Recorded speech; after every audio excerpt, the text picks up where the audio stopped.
Here's a psychology fact you're not ready for. If you love staying at home, it's not because you're lazy, it's because your brain is wired differently. And once you understand this, you'll never see yourself the same way again. Psychologists call this low stimulation preference. And once you understand it, you'll see why crowds drain you, small talk exhausts you, and home feels like oxygen.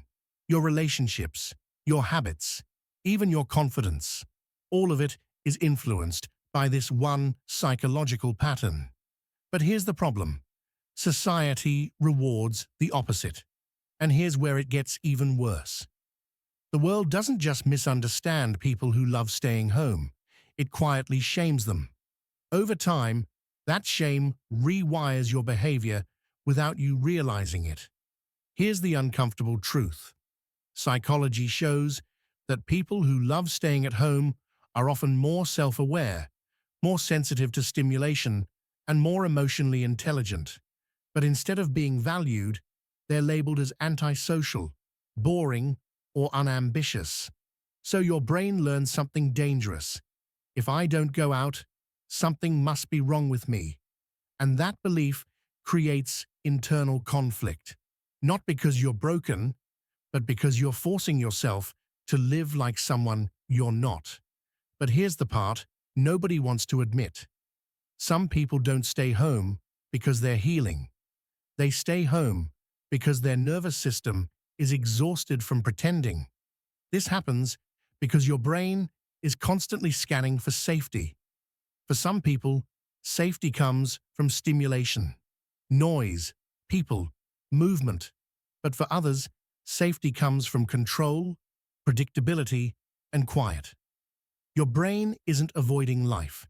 It's avoiding overload. When you're highly sensitive to sound, emotion, or social energy, your brain burns fuel faster. So staying home isn't isolation, it's regulation. Your mind thinks, if I stay in, I'm missing out. But the reality is, you recharge differently.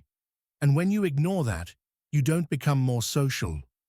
You become more tired, more irritable, and more disconnected from yourself. That's why home feels like a sanctuary. No performance, no masks, no explaining yourself. Just you, back in your own nervous system. If that hit you, good. It means you needed it. Because here's the truth you've been avoiding. You don't hate people. You hate environments that drain you. And there's a massive difference. So if you want to break the guilt cycle, start with this. Stop asking, why don't I want to go out? Start asking, what actually gives me energy? Here's the mental trick that actually works. Design your life around recovery, not comparison. One meaningful interaction beats 10 forced ones. One aligned routine beats endless social pressure. Loving staying at home doesn't mean you're hiding. It means you know where your nervous system feels safe. And that level of self-awareness, most people never reach it.